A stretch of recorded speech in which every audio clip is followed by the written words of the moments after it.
The rain slashed against the window, a relentless drumbeat that echoed the pounding in my chest. I stood in the dim glow of a street lamp, staring at the figure across the street, his silhouette blurred by the downpour. Ethan. My Ethan. The man I'd loved in secret for years, now slipping through my fingers like the water pooling at my feet. He didn't see me. He never did. Not the way I saw him, every angle of his jaw, the way his laugh could cut through a crowded room like a blade of sunlight. But tonight I wasn't just invisible. I was the villain, the one destined to ruin him. It wasn't supposed to be like this. Caleb Winters was just a guy trying to survive grad school, drowning in coffee and deadlines. But 3 months ago, I woke up in a world that wasn't mine. A novel. A goddamn novel. And not just any novel. A tragic romance where Ethan Blake, the golden-hearted protagonist, was fated to suffer. And me? I was cast as the antagonist. The cold, calculating bastard who'd torment him until his heart broke beyond repair. I didn't ask for this. I didn't want it. But the rules of this world were clear. Play your role or the story unravels. And if it unravels, we all disappear. The air smelled of wet asphalt and regret as I watched Ethan duck into a diner, his shoulders hunched against the storm. My phone buzzed in my pocket. A text from an unknown number. Don't deviate. Hurt him. My stomach twisted. The words weren't just a message. They were a command, woven into the fabric of this cursed narrative. I clenched my fists, nails biting into my palms. I tried to fight it once, to be kind, to change the script. The world had punished me. A searing pain in my skull. A voice whispering, "You are the villain. Act like it." I pushed open the diner's door, the bell jingling like a warning. The place was a time capsule. Checkered floors, neon signs buzzing faintly, the smell of burnt coffee and grease. Ethan sat in a corner booth, his dark hair damp, sticking to his forehead. He was sketching on a napkin, his pencil moving in short, furious strokes. My heart lurched. Even now, knowing what I had to do, I wanted to cross the room, slide into the booth and tell him everything. How I loved him, how I was trapped, how I'd give anything to rewrite this story. Instead, I straightened my spine, let the cold mask of Caleb the villain slip over me. "Well, look who's hiding from the rain," I said, my voice sharp, cutting. Ethan's head snapped up, his green eyes narrowing. God, those eyes. They could unravel me in a second if I let them. "Caleb," he said, his tone flat, guarded. "What do you want?" I slid into the booth across from him, uninvited, my leather jacket creaking. "Just checking on the golden boy. Heard you bombed that presentation today." "Rough, huh?" The words tasted like ash. I knew about the presentation because I'd orchestrated its failure. Slipped a virus into his laptop, corrupted his files. The story demanded it. Ethan's jaw tightened, and I saw the flicker of hurt before he buried it. "Why do you care?" he snapped, shoving the napkin aside. His sketch was half finished. A city skyline jagged and raw like his mood. "You've been on my case for weeks. What's your deal?" "My deal?" I wanted to scream. My deal was that I loved him so much it hurt, but this world wouldn't let me say it. Instead, I leaned forward, letting a smirk curl my lips. "Maybe I just like watching you squirm." His laugh was bitter, a sound that sliced through me. "You're an asshole, Caleb. Always have been." He stood, tossing a crumpled bill on the table. "Stay out of my life." I watched him leave, the diner door slamming behind him, the bells jangle mocking me. My chest ached, a hollow, gnawing pain. I'd done it. I'd pushed him away just like the story wanted. But every word, every cruel twist of my lips, felt like a betrayal of the Caleb I used to be. The one who'd watched Ethan from afar, dreaming of a day when I'd have the courage to tell him how I felt. Back in my apartment, the rain still hammering outside, I sank onto the couch, the weight of it all crushing me. My phone buzzed again. "Good. Keep going." I threw it across the room, the crack of plastic against the wall echoing like a gunshot. I wasn't just trapped in this role. I was drowning in it. And the worst part? I could feel the story tightening its grip, pulling me toward the next act. Something darker. Something that would break Ethan even more. The next morning, campus was a blur of gray skies and hurried footsteps. I spotted Ethan near the library, his backpack slung over one shoulder, his eyes tired. I wanted to run to him to beg forgiveness, but the story had other plans. Enter Marcus, the unexpected twist. A grad student with a disarming smile and a knack for showing up at the worst possible moments. He was Ethan's new lab partner assigned by our professor, and the story's way of complicating things. Marcus was everything I wasn't. Warm, open, effortlessly charming. And the way Ethan's face lit up when Marcus cracked a joke? It was a knife to my gut. "Hey, Caleb," Marcus called, waving me over. His voice was too bright, too easy. "You joining us for the project meeting?" I forced a smile, the kind that didn't reach my eyes. Wouldn't miss it. But as I followed them into the library, I felt the story's pull again, urging me to sabotage Ethan's work, to drive a wedge between him and Marcus. The air smelled of old books and dust, and I could hear the faint hum of fluorescent lights overhead.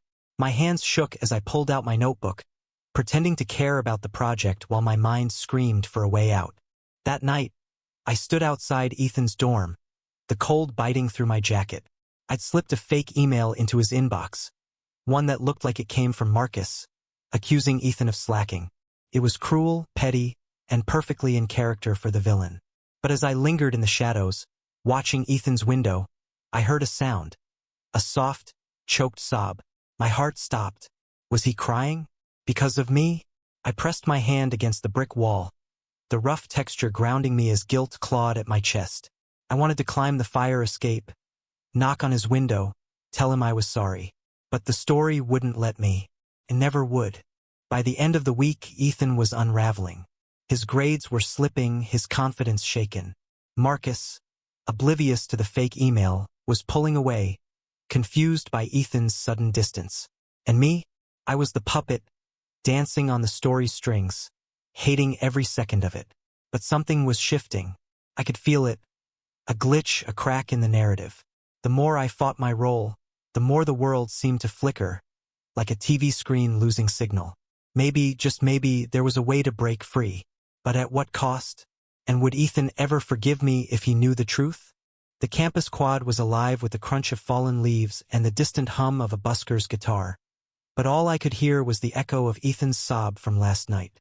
It haunted me, clinging to my thoughts like damp air after a storm. I sat on a bench, pretending to read, while my eyes tracked Ethan across the lawn. He was with Marcus again, their heads bent close over a textbook, Marcus's laugh cutting through the autumn chill. My chest tightened. I wasn't just jealous, I was terrified. The story was pushing Ethan toward Marcus, setting them up as the perfect pair, while I was left to play the monster. My phone buzzed. Make him doubt himself. The command was blunt, unyielding. I shoved the phone into my pocket, my breath hitching. I couldn't keep doing this. But every time I resisted, the world punished me. Headaches, nausea, that damn voice in my head. You're the villain. Act like it. I stood, my boots scuffing the gravel, and made my way toward them. The air smelled of frost and coffee, and my heart pounded like a war drum. "Hey, Ethan," I called, my voice sharper than I meant. He looked up, his expression a mix of exhaustion and wariness. Marcus raised an eyebrow, his easy smile faltering. "Still struggling with that chem project?" I continued, leaning against a tree, my tone dripping with mock concern. "Heard you tanked the last quiz." Ouch. Ethan's face flushed, his fingers tightening around the textbook. "What's your problem, Caleb?" he snapped. "You're always lurking, always throwing shade. Just leave me alone." Marcus put a hand on Ethan's shoulder, a gesture that felt like a punch to my gut. "Chill, man," Marcus said, his voice calm but firm. "Caleb's just messing around, right?" I forced a smirk, hating myself. Sure, just keeping things interesting. But as I walked away, the weight of Ethan's glare burned into my back. I could feel the story tightening its grip, urging me to escalate, to do something worse. And I did. That afternoon, I slipped into the lab while Ethan was at lunch and tampered with his experiment. Swapped a reagent just enough to ruin his results. When he found out, he'd think he'd messed up. Again. The next day, the lab was chaos. Ethan stood over his workbench, staring at the failed experiment, his hands shaking. "I don't get it," he muttered, his voice barely audible over the hum of the fume hood. I followed every step. Marcus was there, trying to help, but Ethan brushed him off, his frustration boiling over. I lingered by the door, pretending to check my notes, but my eyes were locked on Ethan. His shoulders slumped, his breath uneven. I'd done this. I'd made him doubt himself just like the story wanted. But then, something unexpected. A girl, Lila, a quiet undergrad with sharp eyes and a knack for noticing things, approached Ethan. "Hey," she said softly, her voice cutting through the lab's sterile hum. "I saw someone near your station yesterday. Didn't get a good look, but maybe check the logs." My blood ran cold. Lila wasn't supposed to be here. She wasn't in the script. The story didn't account for her. Ethan frowned, glancing at me for a split second before turning to the lab's security log. My pulse raced. If he checked the footage, he'd see me. He'd know. I forced myself to stay calm, to lean against the wall like nothing was wrong. But my hands were clammy, my throat tight. The story was slipping, and I didn't know if that was a blessing or a curse. That night I couldn't sleep. My apartment was too quiet, the silence broken only by the faint drip of a leaky faucet. I kept seeing Ethan's face, the way his eyes had flickered with doubt, with hurt. I wanted to tell him everything. How I was trapped, how I loved him, how I'd never wanted to hurt him. But the story wouldn't let me. It was like a living thing, clawing at me, demanding I play my part. The next morning, I found Ethan outside the lecture hall, his expression stormy. "Caleb," he said, his voice low, dangerous. "We need to talk." My heart stopped. Had he seen the footage? Did he know?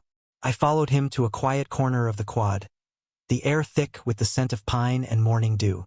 He turned to face me, his green eyes blazing. "Why are you doing this?" he demanded. "The emails, the lab, the constant jabs. What did I ever do to you?"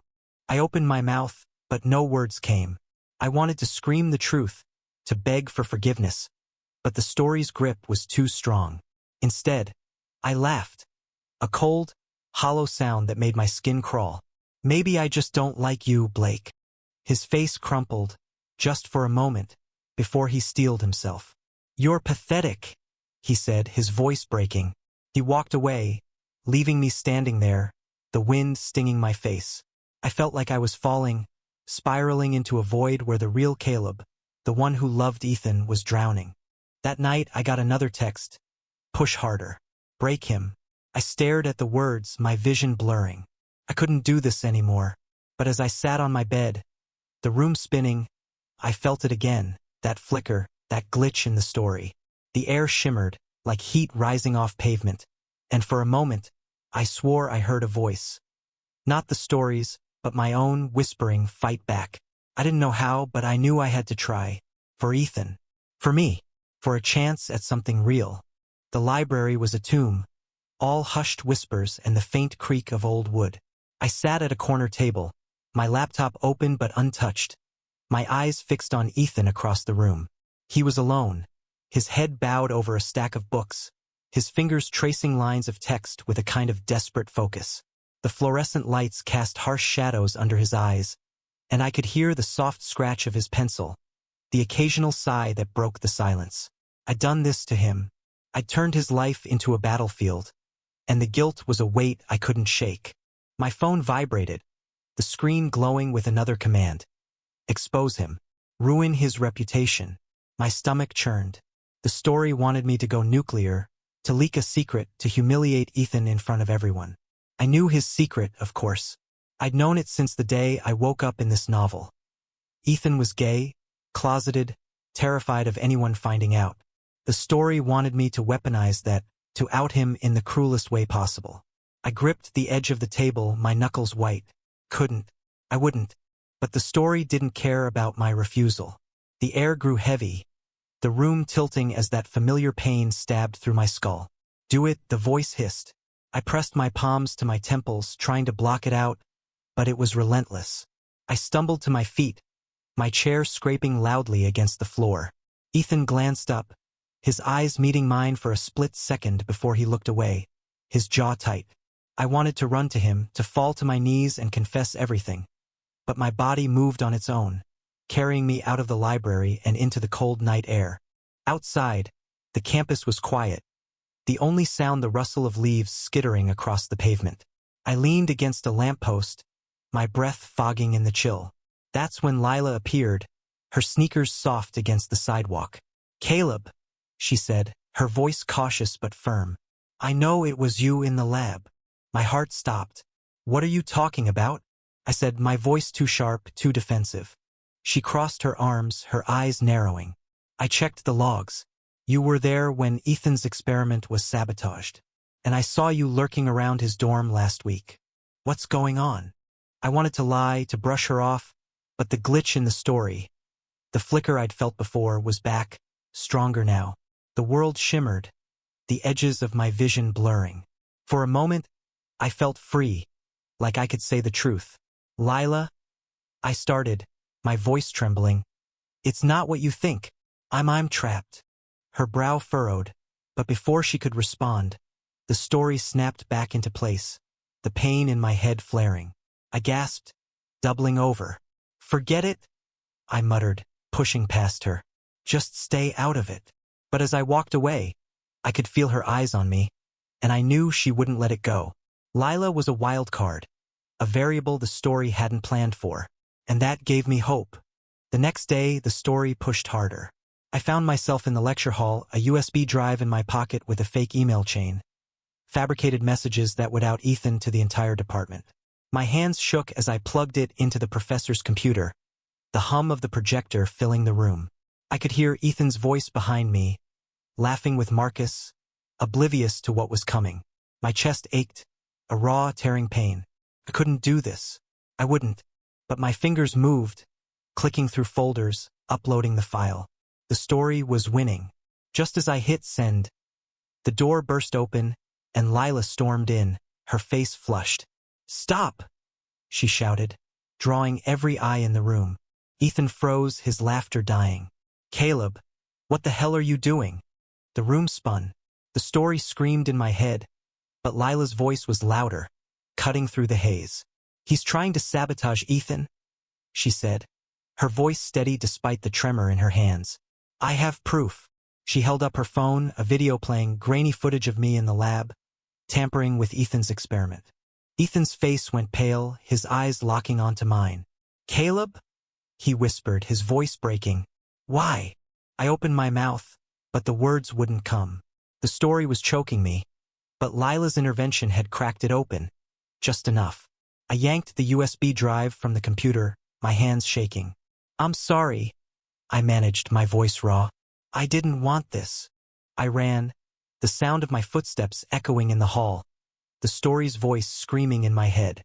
I didn't stop until I reached the edge of campus, my lungs burning, my vision blurred with tears.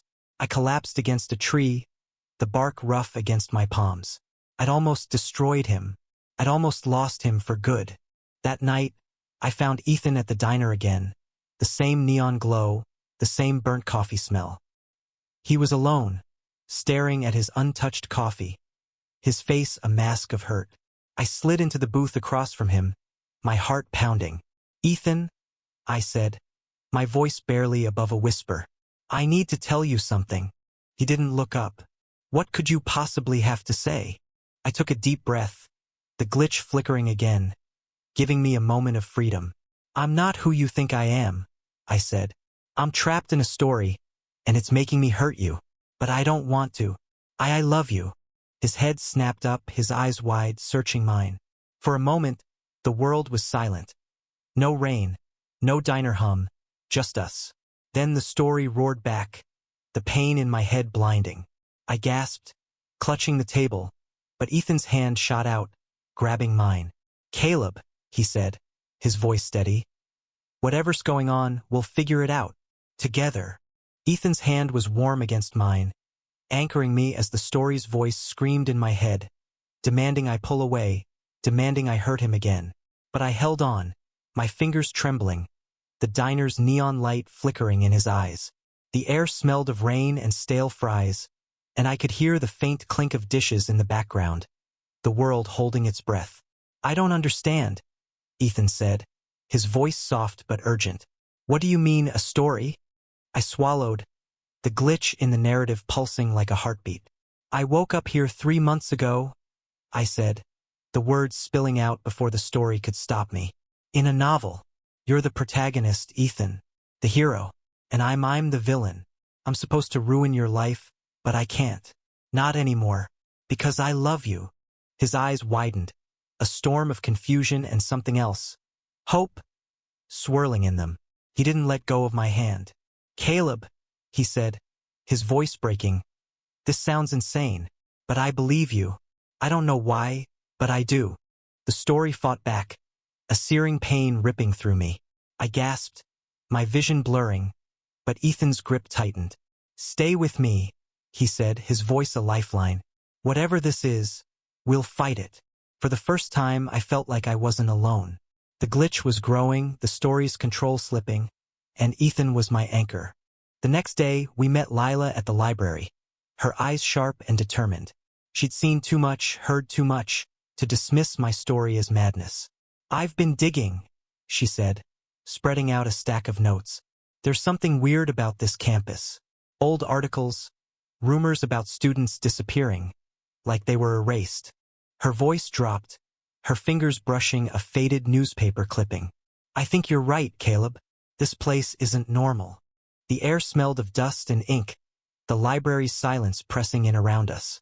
Ethan leaned forward, his shoulder brushing mine, sending a jolt through me. So what do we do? He asked. How do we stop it? I didn't have an answer, but Lila did. We break the narrative, she said. Every story has rules. Find them, exploit them.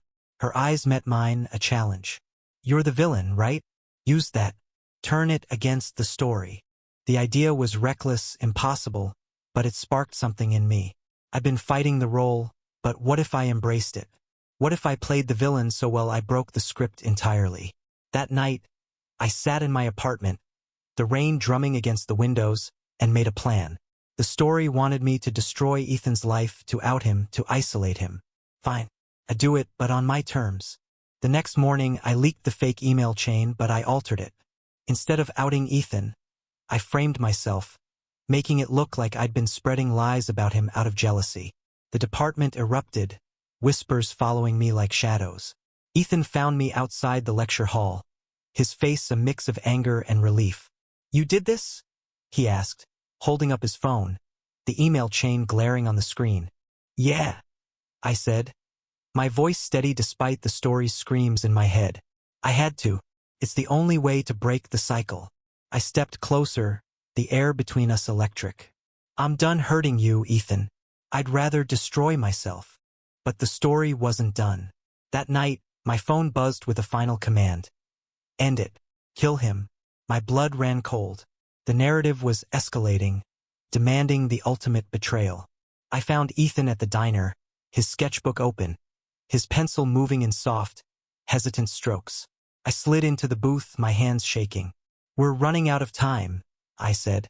It wants me to hurt you. Badly. He looked up, his eyes steady. Then we fight. Together. We spent the night planning, Lila joining us, her notes spread across the table. She'd found a pattern. Every time I defied the story, the glitches grew stronger. We need a climax, she said. Something big enough to shatter the narrative. The plan was simple but terrifying. I'd play the villain one last time, stage a public confrontation, and push the story to its breaking point. The next day, in the crowded quad, I faced Ethan, my voice loud, cruel, the perfect villain. You're nothing, Blake, I shouted, my heart breaking with every word. You'll never be enough. The crowd gasped, phones out, recording every second. Ethan's eyes locked onto mine, and I saw it. The trust, the love, despite everything. Then the twist. I turned to the crowd, my voice cracking. I'm the one who's nothing. I've been tearing him down because I'm scared. Because I love him, and I don't know how to stop. The world froze. The glitch exploded. A wave of static ripping through the air. The story screamed, a sound like shattering glass, and then silence. When I opened my eyes, Ethan was there, his hand on my face, his breath warm against my cheek. It's over, he whispered. You did it. The campus was still, the air soft with the scent of grass and freedom. The story was gone, its rules broken, its power shattered. Lila stood nearby, grinning, her notes scattered at her feet. We weren't in the novel anymore. We were real, flawed, alive. Ethan pulled me close, his heartbeat steady against mine. "You're not the villain," he said, his voice fierce. "You're my hero."